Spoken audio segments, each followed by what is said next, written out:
வைகுண்டபுரம் ஸ்ரீராமா திருப்பாதம் தாய்மடியே சேவடி பணிந்திட வரமது தருவாயே. வைகுண்டபுரம் ஸ்ரீராமா திருப்பாதம் தாய்மடியே சேவடி பணிந்திட வரமது தருவாயே. கனவில் வந்த ராமா அம்மன் அருளால் கோவில் கட்டி பத்ரகாளி தேவி அருகில் அருளோடு மண்ணால் செய்த இந்த கோயில் பல அற்புதங்களோ நிகழ்ந்து வரங்கள் தந்து வளர்ந்து சேர்த்தராமா. கவலை தீர்த்து கனிவுளத்தோடு மங்களம் அருளும் ராமா. வைகுண்டபுரம் ஸ்ரீராமா திருப்பாதம் தாய்மடியே சேவடி பணிந்திட வரமது தருவாயே.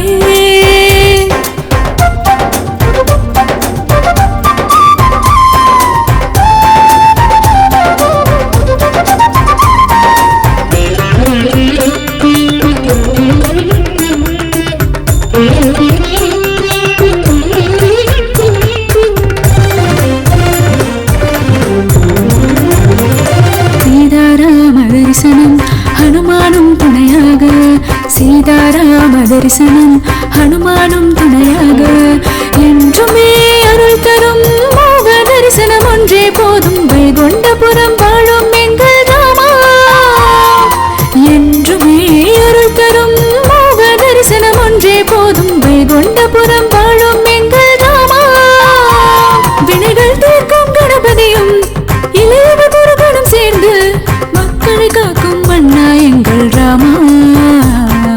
குறைகளை எல்லாம் நீ அறிந்து என்றும் அருள்வாய் ராமா. நம்ம தேசம் இன்னைக்கு வந்துருச்சு. நரேந்திர மோடியுடைய நல்லாட்சி.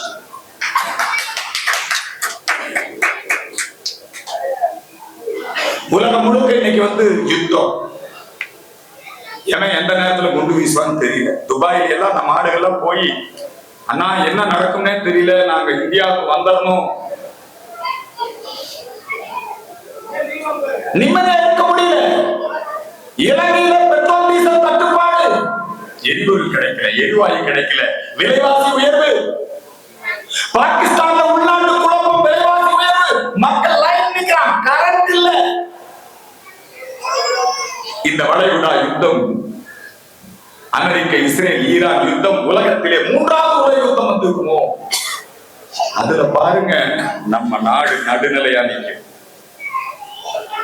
நம்ம நாட்டுக்கு வரக்கூடிய எண்ணெய் கப்பலை இஸ்ரேல் காரணம் அனுமதிக்கிறான், ஈரான் காரணம் அனுமதிக்கிறான். நம்ம நாட்டுல பெட்ரோல் டீசல் தட்டுப்பாடு.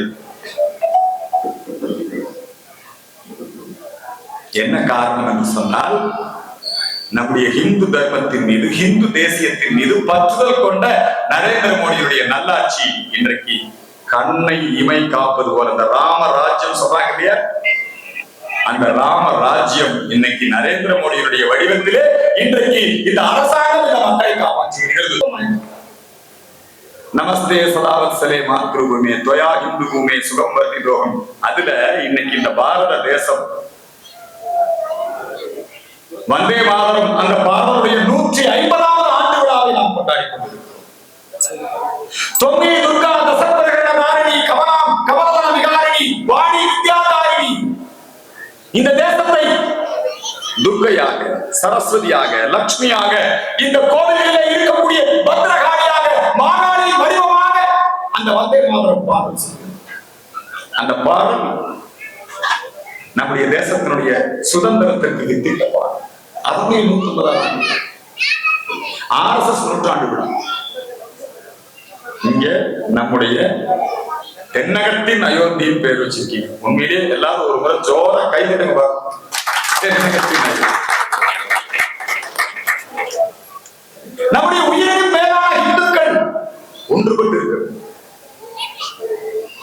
பரம்பரை பவன்னே துவேந்தல் ஸ்வராஷ்டிரம். இந்த உலகத்தில் இன்றைக்கு 3வது மிகப்பெரிய பொருளாதார வலிமை பெற்ற நாடாக இன்றைக்கு இந்த பாரத நாடு உருவாகி இருக்கிறது. நம்ம பல பிரிவுகளாக இருக்கிறோம். தர்மம் நம்மளை ஒன்றுபடுத்துகிறது. இன்னைக்கு இந்துக்களுக்கு மிக முக்கியமான தர்மம் என்னன்னா, இப்ப தேர்தல் நடத்தை விதிமுறை நம்மளுக்கு வந்துருச்சு. இங்க கூட எல்லாரும் பார்த்துருக்காங்க. இந்த தேர்தல் முறைகளை கொண்டு வந்ததே நம்ம பாரத நாட்டா.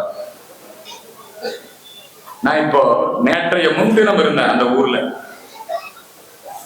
என்னங்க உத்திரமேரூர். அது பேர் என்ன? உத்திரமேரூர். அங்க பெருமாள் கோயில்ல கல்வெட்டு. அங்க குடவோலை முறையில ராஜாவை தேர்ந்தெடுத்திருக்கிறார். தேர்தலில் போட்டியிடுவதற்கு ஒருத்தர் வேட்பாளர் அளிக்கிறதுக்கு என்ன தகுதி? அவனுக்கு சொத்து இருக்கணும், குடும்பம் இருக்கணும், அவன் படிச்சிருக்கணும். ராஜராஜ சோழனுக்கு அவனுக்கு பேரே ஜனநேசன். சனாதன இந்து தர்ம முறைப்படி ஆட்சி பண்ணணும் ராஜராஜ சோழன். அவன் எல்லா கிராம சபைகளை, கிராம நிர்வாக சபைகளை உருவாக்கி ஒரு ஊரை எப்படி நிர்வாகம், தேர்தல் எப்படி நடத்தணும், இதை உலகத்துக்கு சொல்லிக் கொடுத்தது யாரு? நம்முடைய சனாதன தர்மம் தான். நம்முடைய தர்மம் வந்துங்க எல்லோரும் நல்லா இருக்கணும்னு நினைக்கிறோம். அதனாலதான் இன்னைக்கு இந்த இந்திய நாடு விஸ்வகுருவாக இருக்கிறது. இப்ப RSS நூற்றாண்டு விழா நடந்துச்சு. RSSல ஒரு அற்புதமான பிரார்த்தனை, நமஸ்தே சதாவத்சலே மாத்ருபூமி. நம்முடைய தாயகத்தை நான் எப்பொழுதும் நான் வணங்குகிறேன். நமஸ்தே சதாவத்சலே மாத்ருபூமி தொயா இந்து பூமி. இந்த பூமி எந்த பூமி? இந்து பூமி. இது இந்துஸ்தான்.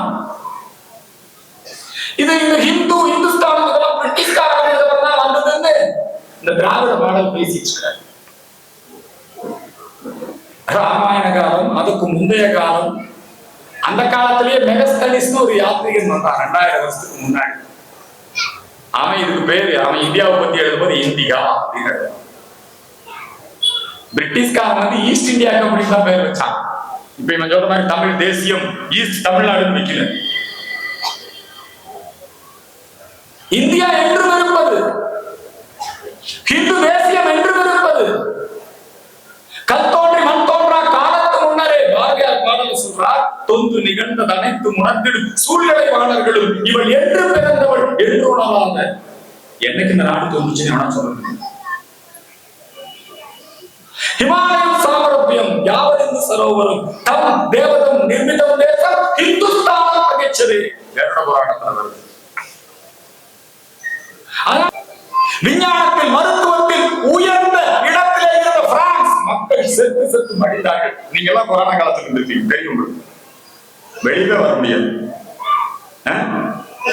யார் சாப்பாடு போடுறாங்க? நாடு முழுக்க உணவு தானியங்கள் வழங்கப்பட்டது. இன்னைய வரைக்கும் மக்களுக்கு வறுமையை விரட்டி, பஞ்சத்தை விரட்டி, பசியை விரட்டி ஒரு நல்லாட்சி. கொரோனா நோய்க்கு மருந்து கண்டுபிடிச்சோம். நாடு முழுக்க எல்லா மக்களுக்கும் நாம தடுப்பூசி, நாடு முழுக்க மட்டுமல்ல, இலங்கைக்கு, பப்புகினியா நாட்டுக்கு, உலகத்தில் இருக்கிற பல பகுதிகளுக்கு நாம் இந்த தடுப்பூசி. இந்தியாவுடைய தடுப்பூசி தான் சிறந்த தடுப்பூசி. உலகத்தை கொரோனா நோயிலே இருந்து காப்பாற்றியது நம்முடைய பாரதம். அதுக்கெல்லாம் என்ன காரணம்னா, இப்ப சனாதன தர்மம் வெடிச்சு வச்சு இந்துக்கள் ஒன்றுபட்டு வருகிறார்கள். இந்த கன்னியாகுமரி மாவட்டத்திலே இங்கே இருக்கக்கூடிய இந்துக்களாகிய நாம் ஏமாந்து விடக்கூடாது. இந்து சமய மாநாடுகள் எதை வலியுறுத்த வேண்டும்? தேர்தல் நடக்குது. இஸ்லாமிய சமயத்தை சார்ந்தவர்கள் 100% வாக்களிக்கிறார்கள். 100%. கிறிஸ்தவ சமயத்தை சார்ந்தவர்கள் 100% வாக்களிக்கிறார்கள். ஆனா வாக்குப்பதிவு கன்னியாகுமரி மாவட்டம் எல்லாம் படிச்சவங்க இருக்காங்க. வாக்குப்பதிவு எவ்வளவு நடக்குது? நம்ம ஊர் கலெக்டர், அவங்கதான் தேர்தல் அதிகாரிகள். அவங்க எல்லாம் என்ன பண்றாங்கன்னா, காலையில பார்த்தேன், எல்லாரும் ஜனநாயக கடமையை செய்யுங்கள், எல்லாரும் ஓட்டு போட வாங்க இல்லையா, வெத்தலை பாக்கெல்லாம் வச்சு கூப்பிடுறாங்க. 100% ஓட்டுப்பதிவு நடக்கும். இந்த 100% வாக்களிக்காம இருக்கிறவங்க யாரும் இல்லை. 80% 70% கன்னியாகுமரியில வாக்குப்பதிவு நடக்கும். 30% வாக்களிக்காம யாரு? 30% வாக்களிக்காம இருந்துடும். அதனால இந்த சமய மாநாடு மூலமாக நாம் இந்திய ஜனநாயகத்தை வலிமைப்படுத்த வேண்டும். நம்முடைய கடமை 100% வாக்களிக்க வேண்டும்.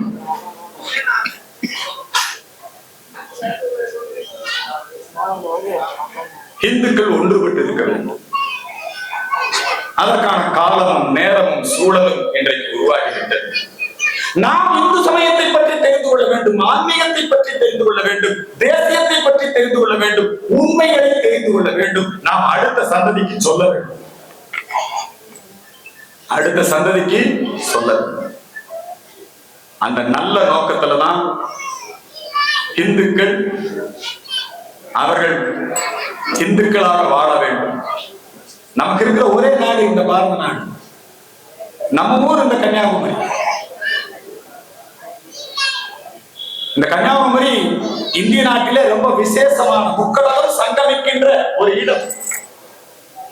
இந்த தேசம் ஒன்று என்பதற்கு அடையாளம் என்ன? ஸ்ரீபாத பாறையிலே விவேகானந்தர் பாறை. அங்க யாருடைய கால் வச்சிருக்கு? பகவதி அம்மா ஒற்றை காலிலே நின்று கொண்டு நீலக்கடலின் ஓரத்திலே நித்தம் தவம் செய்கின்ற அந்த கன்னியாகுமரி தேவி யாரை நோக்கி தவம் செய்கிறார்? இமயத்திலே இருக்கக்கூடிய ஈசனை நோக்கி. இந்த நாடு ஒண்ணுதான். தேச ஒற்றுமையின் சின்னம் நம்முடைய குமரி மாவட்டம். வெறும் டூரிசம் இல்ல, இது ஒரு சுற்றுலா தலம் இல்ல. பாரத தாய். இங்க சில பேர் சொன்னா பாரத தாயை பார்த்தா எங்களுக்கு பிசாச பார்த்த மாதிரி இருக்கு, சிலை வணக்கம், பெரிய பிசாசு. நான் இந்த பாரத நாட்டை சூக்காத மிதிப்பேன். நம்ம இங்க கொஞ்சம் பேர் அப்படி இருக்கும். இருந்தானா பைத்தியங்கள் தானே. ஆமா, தமிழ் அணங்குன்னு யாரையும் வச்சிருக்காங்க. தலைவிரி கோலமா இந்த கன்னியாகுமரி மாவட்டம் இது பாதுகாக்கப்பட வேண்டும். நம்முடைய எதிர்கால சந்ததி பாதுகாக்கப்பட வேண்டும். அதற்கு இந்த ராமனுடைய அருள் வேண்டும். ஜெய் ஸ்ரீராம் என்கிற இந்த மந்திரம் எப்படி வந்தே மாதரம் இந்த நாட்டை ஒன்றுபடுத்தியதோ அதே போல ஜெய் ஸ்ரீராம் இந்த நாட்டிலே இரண்டாவது சுதந்திர போராட்டத்திற்கு வழிவகுத்தது தென்னகத்தின் அயோத்திங்கிறீங்க. இப்ப திடீர்னு என்னன்னா திருப்பரங்குன்றம் அயோத்தியிட்டான். திருப்பரங்குன்றத்துல நீதிமன்றம் உத்தரவிட்டிருக்கிறது. முருக பக்தர்களுக்கு அங்கே நீதி கிடைத்திருக்கிறது. ஆனா அந்த நீதியை நான் கொடுக்க மாட்டேன், தெய்வமேற்ற விட மாட்டேன். நமக்கு இழைக்கப்பட்டிருக்கிற அநீதி. முதல் படை வீடு, முருகனின் படை வீடு திருப்பரங்குன்றம், தெய்வானையை மணந்த இடம். 2500 ஆண்டுகளுக்கு முன்பாக நக்கீரர் திருவுருகாட்டுப்படை பாடிய இடம். நான் போனேன், மத மேல போனேன். அதெல்லாம் அம்பலப்பட கடந்த 25 ஆண்டுகளுக்கு மேலாக நாங்கள் அங்கே தீபம் ஏற்ற வேண்டும் என்று போராடி மலை மேல கொண்டு வந்து என்னென்னத்தையோ புதைச்சு வச்சுக்கிட்டு நாம் இருக்கும் நாடு நமது நாம் வர வேண்டாமா? அந்த ஒற்றுமை உணர்வு வர வேண்டாமா? அதற்காகத்தான் இந்த சமய மாநாடு ராமனுடைய அருள் பரிபூர்ணமாக இந்த கும்பாபிஷேக விழா சிறப்பாக நடந்திருக்கு. இங்கே உங்களோடு வந்து இந்த கருத்துக்களை, ஆன்மீகம் மற்றும் வரலாறு தொடர்பான இந்த கருத்துக்களை, இதுல அரசியல், நாம் அனைவரும் இந்துக்களாக ஒன்றுபட்டு இருக்க வேண்டும் என்று பிரார்த்தனை செய்து நிறைவு செய்கிறேன். நன்றி.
இந்த வீடியோ உங்களுக்கு பிடிச்சிருந்தா லைக் பண்ணுங்க, கமெண்ட் பண்ணுங்க, ஷேர் பண்ணுங்க, அப்புறம் சப்ஸ்கிரைப் பண்ணிருங்க.